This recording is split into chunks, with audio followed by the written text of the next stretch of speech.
Jai Hind Defense aspirants, welcome back to my channel SSP Success.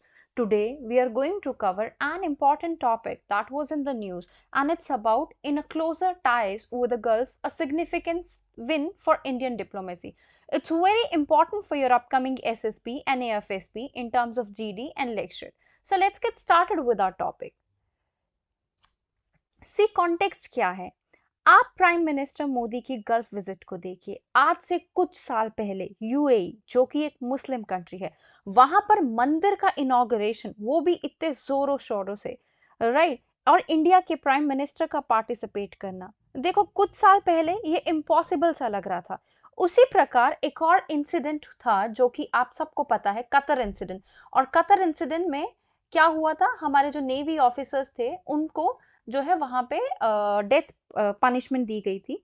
उसी प्रकार से Qatar ने में एक नेवी के फॉर्मर ऑफिसर्स को डेथ सेंटेंस दी, उन पर स्पाइंग का आरोप था। लेकिन कुछ मंथ में कतर ने इंडिया के साथ कॉपरेशन के बाद उन्हें रिलीज कर दिया।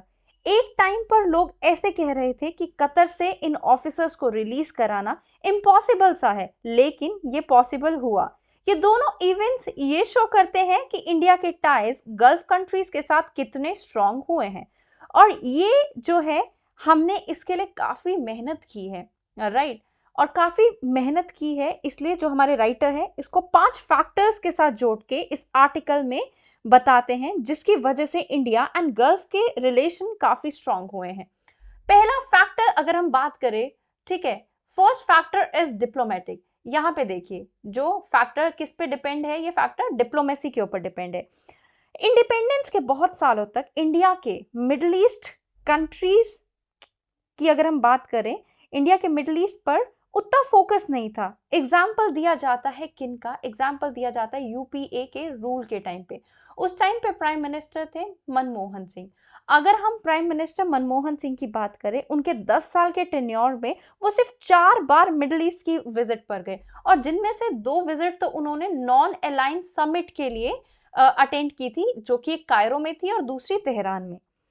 अब अगर देखें, अगर लेकिन हम इस सरकार की बात करें, पिछले कुछ सालों में prime minister Modi, right, prime minister Modi ने चार्ज लिया 2014 में, और उन्होंने ट्रैवल किया मिडिल ईस्ट। और कितनी बार ट्रैवल किया? 15 बार उन्होंने ट्रैवल किया, राइट। 2015 से वो यूएई में 7 बार विजिट कर चुके हैं, और कतर में बेसिकली ये मोदी की दूसरी विजिट थी। मतलब साफ है, इंडिया ने डिप्लोमेसी में काफी इन्वेस्ट किया है मिडिल ईस्ट के साथ रिलेशन को इंप्रूव करने के लिए। हाईएस्ट लेवल पर एंगेजमेंट बढ़ा है। देखो, प्राइम मिनिस्टर मोदी का ये कहना है कि अगर गल्फ कंट्री के जो मोनार्क्स है ना, उनके साथ हमारे पर्सनल वैल्यूज या पर्सनल टाइज अच्छे होंगे ना, पर्सनल लेवल पे कनेक्शन अगर अच्छे होंगे, तो वो डिप्लोमेसी में भी देखने को मिलेंगे। और ऐसा हुआ भी है, और हमें रिजल्ट्स देखने को मिल भी रहे हैं। अगर हम दूसरे डोमेन की बात करें, जो दूसरा डोमेन था, दैट इज पॉलिटिकल डोमेन। अब अगर हम पॉलिटिकल डोमेन की बात करते हैं, देखो इंडिपेंडेंस के बाद से मिडिल ईस्ट में इंडिया ज्यादा इंटरेस्ट नहीं दे रहा था, और उसका रीजन क्या था? इंडिया जो है वो इंटरेस्ट ले रहा था पैलेस्टाइन के कॉज का समर्थन कर दिया, कॉलोनिज्म के खिलाफ बोल दिया, इंपेरियलिज्म के खिलाफ बोल दिया, इससे ज्यादा कुछ नहीं। लेकिन पिछले कुछ सालों में हमने अरब कंट्रीज के साथ कोऑपरेट करना चालू किया, अलग अलग ग्रुप्स में। और अलग अलग ग्रुप्स में जब हमने उनके साथ जो है कोऑपरेट करना शुरू किया, जैसे कि I2U2, ठीक है, अगर हम I2U2 की बात करें, जिसमें 4 कंट्रीज हैं, इंडिया, इजराइल, यूएस, यूएई, तो इस प्रकार के ग्रुप्स में इंडिया मिडिल ईस्ट की कंट्रीज के साथ शामिल होने लगा। तो अरब कंट्रीज को भी इंडिया को उन्होंने एक रिलायबल पार्टनर के तौर पे देखना शुरू किया। One more example is there, that is about India Middle East East Europe economic corridor is there, right. So अगर हम इस कॉरिडोर की बात करें, इन दोनों इनिशिएटिव से ये पता चलता है कि इंडिया की एंगेजमेंट मिडिल ईस्ट कंट्रीज के साथ कितने ज्यादा प्रोग्रेस की है। If you talk about third dimension, जो थर्ड डायमेंशन है वो क्या है? इम्प्रैक्टिकल अप्रोच रिलीजियस लेंस के थ्रू अगर हम देखें, या फिर हम कहें रिलीजियस बेसिस पे थर्ड डायमेंशन है। पहले इंडिया को देखो क्या लगता था, अब भारत जो डिवाइड हुआ है रिलीजन के बेसिस पे, एक पाकिस्तान जैसी कंट्री निकल के आई है, राइट। तो इंडिया को लगता था कि पाकिस्तान एक मुस्लिम कंट्री है और जिसकी वजह से भारत डिवाइड हुआ रिलीजियस बेसिस पर, और अरब भी कौन सी कंट्री है, मुस्लिम कंट्री है। तो ये अरब कंट्रीज पाकिस्तान को ही सपोर्ट करेगी और साथ देगी। तो अरब कंट्रीज को इंडिया रिलीजियस लेंस से देखती थी। इंडिया ने इस चीज को ओवर एस्टिमेट किया और इंडिया ने इस चीज को इग्नोर कर दिया कि अरब कंट्रीज में इंडिया को लेके कितनी सॉफ्ट पावर है। अरब के लोगों को इंडिया की मूवीज कितना पसंद है देखना।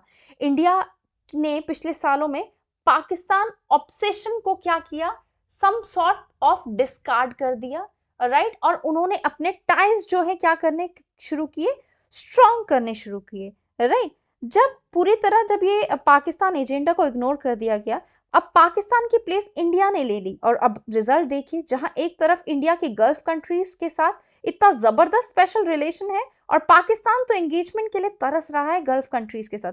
और इसके लिए पाकिस्तान देखो खुद रिस्पॉन्सिबल है, उनकी इकोनॉमी कितनी डाउनग्रेड हो गई है। पाकिस्तान को अब एक मेच्योर कंट्री की तरह नहीं देखा जाता।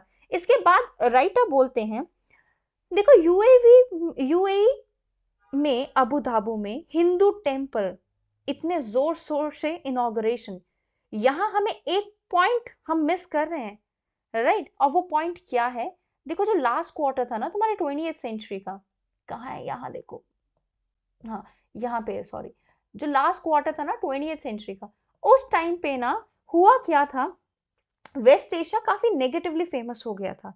यहाँ पे रेडिकलिज्म की वजह से पूरी दुनिया में ये चीज फैल रही थी। लेकिन अब देखिए यूएई, सऊदी अरेबिया, इन कंट्रीज ने रेडिकलिज्म को इग्नोर कर दिया है और उनकी रिलीजियस टॉलरेंस अगर हम देखें ना काफी हद तक बढ़ी है। रिलीजियस टॉलरेंस का ही तो एग्जांपल है ये हिंदू टेम्पल का इनॉग्रेशन यूएई में, और लोगों ने इसे एक्सेप्ट किया है। और ये जो एक्सेप्टेंस है ना यूएई में जैसे आई है, ऐसे ही दूसरे रिलीजियस कंट्रीज में भी अगर आएगी ना तो उससे काफी ज्यादा इम्प्रूवमेंट देखने को मिलेगी टाइज में।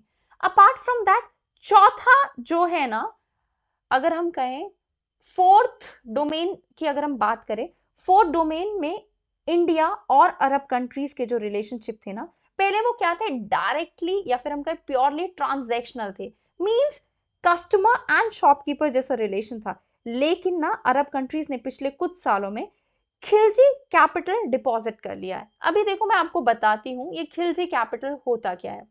बेसिकली जो अरब कंट्रीज हैं काफी सालों से ऑयल बेच रही है और उनके पास बहुत सारा पैसा डिपॉजिट हो गया। अब वो अपनी इकोनॉमी को डाइवर्सिफाई करना चाहते हैं, इसी पैसे को यूज करके, और इस मनी को बोलते हैं खिलजी कैपिटल जो उनके पास कलेक्ट हो गया। अरब कंट्रीज ना दूसरी कंट्रीज में इन्वेस्ट करना चाहती है, राइट। इंडिया में भी अरब कंट्रीज ने काफी इन्वेस्टमेंट की है। रिलायंस जियो की अगर हम बात करें, ठीक है, उसमें उनका इन्वेस्टमेंट है। इसके अलावा रिलायंस की रिफाइनरी में अरब कंट्रीज का इन्वेस्टमेंट है, राइट। देन जो हमारा फाइनल कॉल है या फिर हम कहें लास्ट डोमेन है ना, वो क्या है, last domain is all about counter terrorism collaboration. अगर हम देखें लास्ट डोमेन जो है वो क्या है, expansion of counter terrorism collaboration. देखो काफी ज्यादा कॉपरेशन हो रहा है काउंटर टेररिज्म कोलैबोरेशन को लेके। डिफेंस एक ऐसा एरिया है जिसमें और ज्यादा कॉपरेशन हो सकता है। गल्फ कंट्रीज अपने डिफेंस पार्टनरशिप को और डाइवर्सिफाई कर सकती है, राइट। डाइवर्सिफाई करने के साथ साथ पहले देखो ये लोग यूएसए के ऊपर ज्यादा डिपेंडेंट थे और अब ये अलग अलग देशों में के साथ कॉपरेशन अपना स्ट्रॉन्ग करना चाह रहे हैं और इनका रेडार इंडिया पर भी है, बट उतने कॉपरेशन नहीं हो पा रहा है। जैसे जॉइंट एक्सरसाइजेस, जॉइंट इक्विपमेंट का डेवलपमेंट, ये सब उतना नहीं हो रहा है जितना हो सकता था। लास्ट में राइटर कहना चाहते हैं, देखो राइटर ये कह रहे हैं कि पिछले कुछ सालों में रिलेशन इंप्रूव हुए हैं। इंडिया ने काफी एनर्जी इन्वेस्टमेंट की है अरब कंट्रीज में और उसका रिजल्ट देखने को भी मिल रहा है और आने वाले टाइम में रिलेशनशिप और स्ट्रॉन्ग देखने को मिलेंगे इंडिया एंड गल्फ कंट्रीज में। So guys, that was all. I hope you like the video. If you like it, do like it, share it and subscribe our YouTube channel SSB Success. Your likes and comments motivate us to make more and more videos on time. Thank you everyone.